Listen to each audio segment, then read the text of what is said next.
Daily reading. First reading from the book of the prophet Isaiah is 52:7-10. How beautiful upon the mountains are the feet of the messenger who announces peace, who brings good news, who proclaims salvation, who says to Zion, "Your God reigns." Listen, your sentinels raise their voices. Together they shout for joy, for they see with their own eyes the return of the Lord to Zion. Break forth together into singing, you ruins of Jerusalem, for the Lord has comforted his people. He has redeemed Jerusalem. The Lord has bared his holy arm. In the sight of all the nations, all the ends of the earth shall see the salvation of our God. Second reading from the letter to the Hebrews. Heb 1:1-6. In times past, God spoke in partial and various ways to our ancestors through the prophets. In these last days, he has spoken to us through the Son, whom he appointed heir of all things and through whom he also created the universe. He is the radiance of God's glory, the exact imprint of his being, and he sustains all things by his powerful word. When he had accomplished purification for sins, he sat down at the right hand of the Majesty on high, as far superior to the angels as the name he has inherited is more excellent than theirs.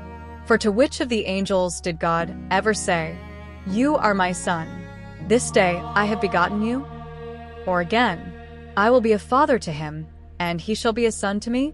And again, when he brings the firstborn into the world, he says, "Let all the angels of God worship him." Gospel of the day. From the Gospels according to John. John 1:1-18. In the beginning was the Word, and the Word was with God, and the Word was God. He was in the beginning with God. All things came into being through him, and without him not one thing came into being. What has come into being in him was life, and the life was the light of all people. The light shines in the darkness, and the darkness did not overcome it. There was a man sent from God, whose name was John. He came as a witness to testify to the light, so that all might believe through him. He himself was not the light, but he came to testify to the light. The true light, which enlightens everyone, was coming into the world.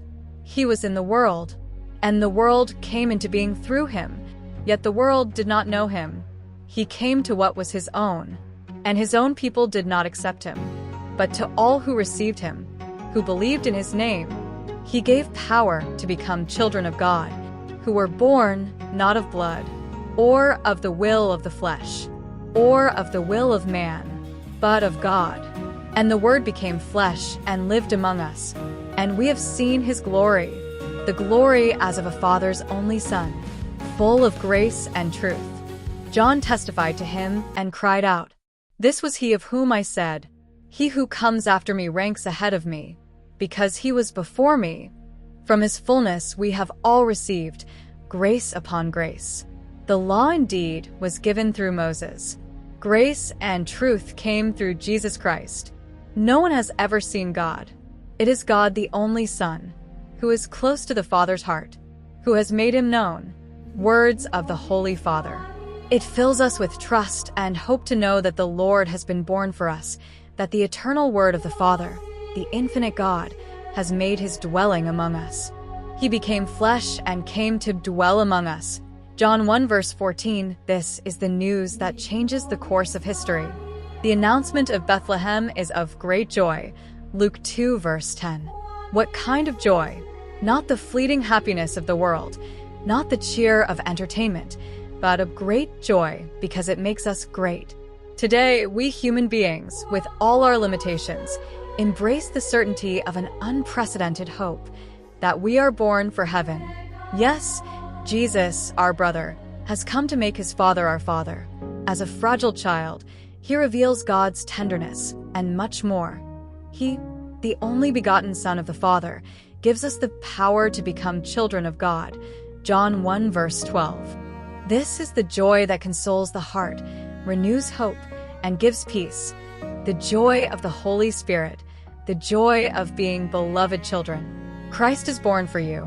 Rejoice, you who have lost hope, because God reaches out to you, to free you from fear, to lift you from weariness, and to show you that you are of infinite worth in His eyes.